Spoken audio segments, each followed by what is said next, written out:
બાપા સીતારામ, મારા બધા દર્શકોને જય સિયારામ. બધા સ્વસ્થ હશો એવી અપેક્ષા સાથે નિષ્કર્ષમાં આપનું ફરી એક વખત સ્વાગત છે. અમરેલી લેટર કાંડમાં પહેલા દિવસથી અમે એક એક અપડેટ, એક એક વાતો, એક એક અંદરની શક્યતાઓ, તર્ક બધું જ તમારી સમક્ષ રજૂ કર્યું. એની પાછળનો અમારો ઉદ્દેશ હતો કે જે દીકરીને જાહેરમાં જેનું સ્વાભિમાન ને હણવામાં આવ્યું, જાહેરમાં જે દીકરી સાથે અન્યાય કરવામાં આવ્યો, એ મુદ્દે એ દીકરીને ન્યાય મળવો જોઈએ. આ સમગ્ર મામલામાં આ માત્ર પોલીસની કાર્યવાહી હતી એવું નથી, આની પાછળ રાજનીતિ છે. અને હું પહેલા દિવસથી આ કહું છું ને હજી પણ કહીશ કે રાજનીતિ રાજનીતિ રાજનીતિ. અમરેલીના રાજનેતાઓને આ કર્યા સિવાય બીજું કાંઈ આવડતું નથી એવું પ્રતીત થાય છે આ ઘટના ઉપરથી. અમરેલીમાં પહેલાં આવું ક્યારેય બન્યું છે કે નહીં, અથવા તો અમરેલીમાં રાજનેતાઓ આવી રીતે નિષ્ફળ ગયા છે કે નહીં એ મને ખબર નથી, પરંતુ પાયલ ગોટીના કેસમાં ભારતીય જનતા પાર્ટીના તમામ નેતાઓ નિષ્ફળ જતા દેખાઈ રહ્યા છે. અને તમામ નેતાઓને મારી બે હાથ જોડીને વિનંતી છે કે જો રાજકીય કારકિર્દીને બાજુમાં મૂકીને જો તમારે હકીકતમાં લોક નેતા કહેવડાવવું હોય ખુદને, તો તમારે પાયલને મળવું જોઈએ, તમારે એમને સાંત્વના આપવી જોઈએ અને સાથોસાથ એમને ન્યાય મળે ને એમનું સ્વાભિમાન જળવાઈ રહે એની માટે શું કરવું પડે એનો પ્લાનિંગ કરવાની જરૂર છે. પણ તમે તો આજકાલ ચૂંટણીમાં વ્યસ્ત છો પાછા. બિનહરીફ કોને કરાવવા, જીતવું કેમ, કોને ટિકિટ આપી, આ બધામાં તો તમે વ્યસ્ત છો. પણ મારો મૂળ સવાલ એ છે કે શું અમરેલીના આ લેટર કાંડને, આ આખા મુદ્દાને દબાવી દીધો છે? આ સવાલ શું કામ થાય છે? આ સવાલ શું કામ યાદ કરાવવો પડે છે આ નેતાઓને? એ વાત સમજવાનો આજે પ્રયાસ કરીએ. નમસ્કાર, આપ જોઈ રહ્યા છો નિષ્કર્ષ અને હું છું નિશિત રાજગુરુ.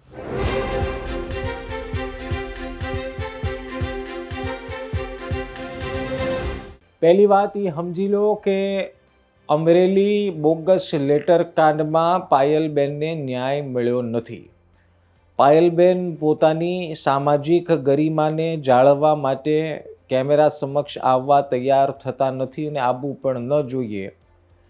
પરંતુ મૂળ જવાબદારી આ દીકરીની એમના મા બાપ, એમના પરિવાર સિવાય જે કંઈ પણ એની સાથે થયું એ બાદ આ અમરેલીના રાજનેતાઓની છે. અમરેલીમાં આખો એક ઘટનાક્રમ જોઈએ ને અહીંયા અંત સુધી પહોંચે ને તો તમને ખબર પડી જશે કે કેવી રીતે મુદ્દો ઉઠ્યો અને કેવી રીતે અત્યારના મુદ્દો કઈ દિશામાં જઈ રહ્યો છે. સરઘસ કાઢ્યું, ખબર પડી કે આ ભૂલ થઈ ગઈ, ખબર પડી કે આ ખોટું થઈ ગયું. જામીન માટે પ્રયત્ન કરવા પડ્યા, એસઆઈટીની રચના કરી, 3 પોલીસકર્મી, નાના પોલીસકર્મીઓને સસ્પેન્ડ કરીને સંતોષ માની લીધો. પછી પ્રેશર વધ્યું, નિર્લિત રાય સાહેબ આવ્યા, એમણે રિપોર્ટ તૈયાર કરીને ડીજીપીને સોંપવાની વાત કરી અને આ બધું ચાલતું હતું. અને બીજી બાજુ આરોપીઓ જેલમાંથી છૂટ્યા અને જેલમાંથી આરોપીઓ છૂટતાની સાથે એણે હાથ નામ લઈ લીધા. હવે હાથ નામ લઈ લીધા, આપણને એનાથી વાંધો હોઈ શકે નહીં. 72 કલાક વીત્યા અને પછી દિલીપ સંઘાણીએ નાર્કો ટેસ્ટની વાત કરી દીધી. દિલીપ સંઘાણીની પાછળ નારણ કાછડિયાએ નાર્કો ટેસ્ટની વાત કરી દીધી. જેવું આ બે નેતાએ નાર્કો ટેસ્ટની વાત કરી તો પરેશ ધાનાણી અને કોંગ્રેસના નેતાઓએ નાર્કો ટેસ્ટના વાત ઉપર રાજકીય ખેલ ખેલવાનું શરૂ કર્યું. અને એ રાજનેતા છે એ કરે, એમાં કંઈ વાંધો નહીં. પણ મૂળ મારો મુદ્દો એ છે કે આ આખી રાજકીય ખેલમાં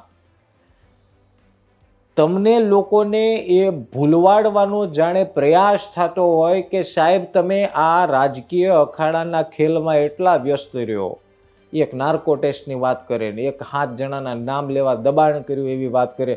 તમે એટલું બધું રાજનીતિનું અમરેલીના રાજનેતાઓથી સાંભળી લ્યો એટલે તમે એ ભૂલી જાઓ કે મૂળ ઘટના હતી શું. કેમ કે આ બધા છે ને, આ બધા એમાં પીએચડી છે, એક્સપર્ટ છે. આ બધાને બહુ ફાવે એવું કે તમે એક માઇન્ડ વાત યાદ રાખો ને તે બીજું એવું ગતકડું ઊભું કરે કે પહેલું ભૂલાઈ જાય.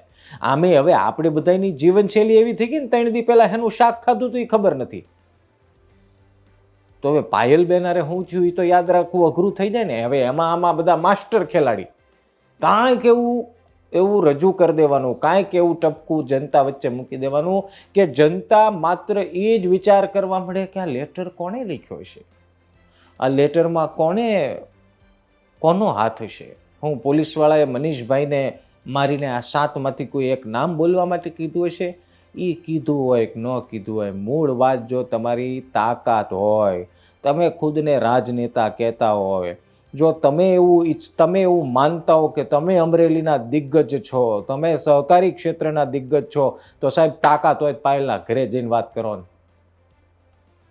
રાજકીય ખેલ, આરોપ પ્રત્યારોપ, એ કોઈ તમારી પાર્ટીમાં, ભારતીય જનતા પાર્ટીમાં કોઈ નવી વાત સાહેબ રહી નથી. જેતપુર લઈ લ્યો, રાજુલા લઈ લ્યો, મારે હવે કેટલા જિલ્લાના એક્ઝામ્પલ આપવા એ તમને ખબર જ છે.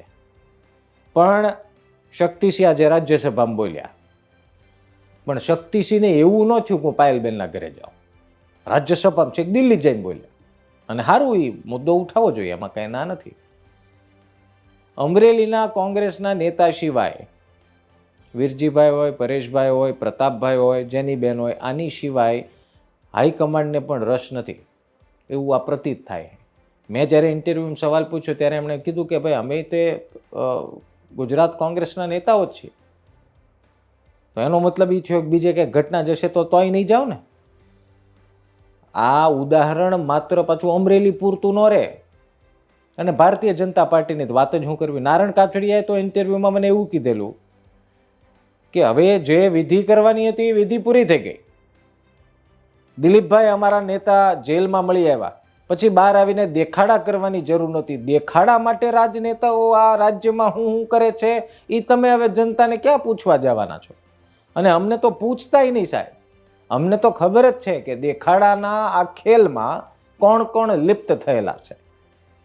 અને પાયલબેનને મળવાનો મુદ્દો જો તમને દેખાડો જ લાગતો હોય તો મને તો એટલી ખબર પડે કે સાહેબ તમે હજી આ મુદ્દાને ગંભીરતાથી લેતા નથી. આ સવાલ ઉપર આજે મારે ફરી જો છેલ્લા 2-3 દિવસમાં 4 દિવસમાં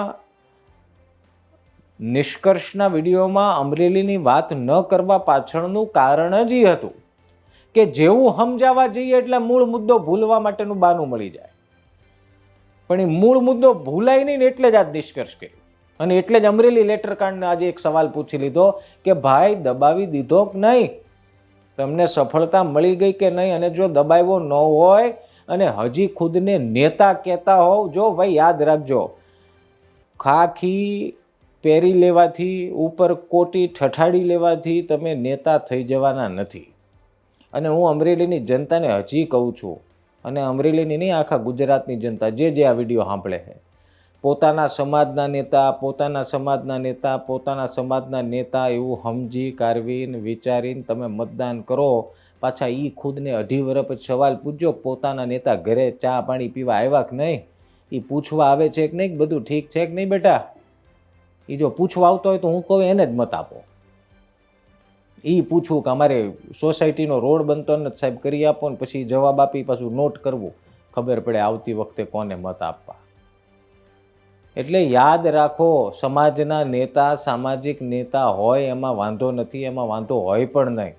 સમાજનું વિચારીને તમે કંઈક મતદાન કરતા હો તેમાં વાંધો નહીં, પણ સમાજનું કેટલું સારું થાય, તમારા વિસ્તારનું, તમારા શહેરનું, તમારા જિલ્લાનું, એ વિચારવાની જવાબદારી આપણી છે સાહેબ. હવે આ બધાને તો એવું તમે ગલગલિયા કર્યા કરો તો મજા જ આવે આમાં, અને એ લોકોને કાંઈ વાંધો નથી. બાકી મજૂરી કરીને 2 ટકનું ભાણું આપણા ઘરે કેવી રીતે તૈયાર થાય છે ને એમના ઘરે કેવી રીતે તૈયાર થાય છે તમને મને ખબર છે.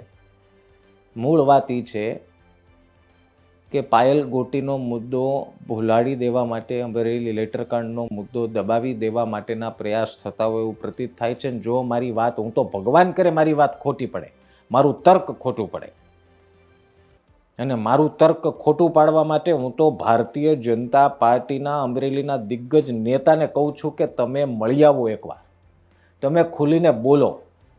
પત્રમાં નાર્કો ટેસ્ટની વાત કરવાથી તમે બહુ સ્વચ્છ છબી અને તમે બહુ સારા નેતા એવું સર્ટિફિકેટ તમારી પાસે ઓલરેડી છે સાહેબ, એમાં તમારે ક્યાંય લેવાની જરૂર નથી.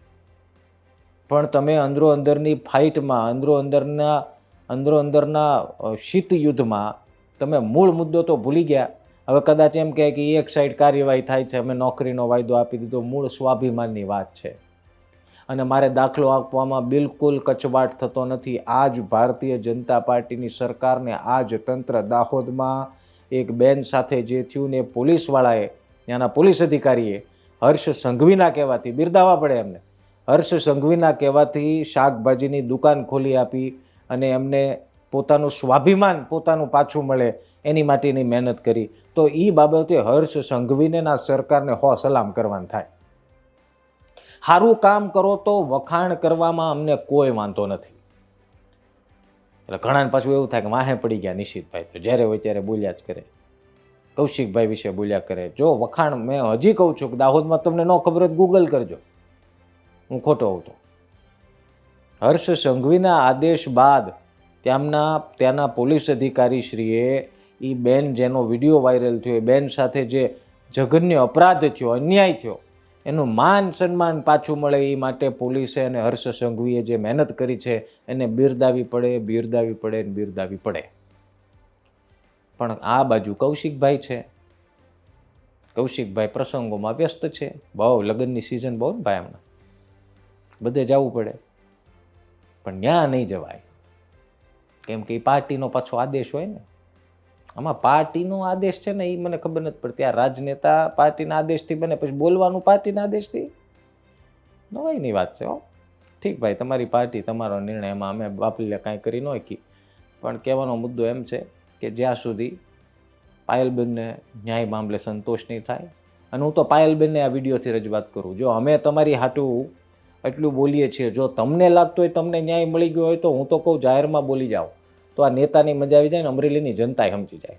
જો આમાં ઘણીવાર એવું થાય કે તમે બોલ કરો અને પછી ન્યા કંઈક ખોટો મેસેજ જાય, એવું આપણે કરવાનું થતું નથી. એટલે પાયલબેન, જો તમને ન્યાય મળી ગયો હોય તમારે બોલી દેવું જોઈએ. અને હું તો જેનીબેન અને કોંગ્રેસના નેતાઓ જે પાયલબેનના પરિવાર સાથે સંપર્કમાં છે એમને પણ કહેવા માગું છું કે પાયલબેન સામાજિક ઓલાથી નથી બોલતા, બરોબર છે, પરંતુ તમે તે મુદ્દો તો ભૂલી જ ગયા છો ને. કોઈક બોલે એની ઉપર પ્રહાર કરવામાં વ્યસ્ત છો. પાયલબેન મુદ્દે તમે છેલ્લે કેદી બોલ્યા એ પાછા મને યાદ કરાવજો. વાત કડવી છે પણ છે સાચી.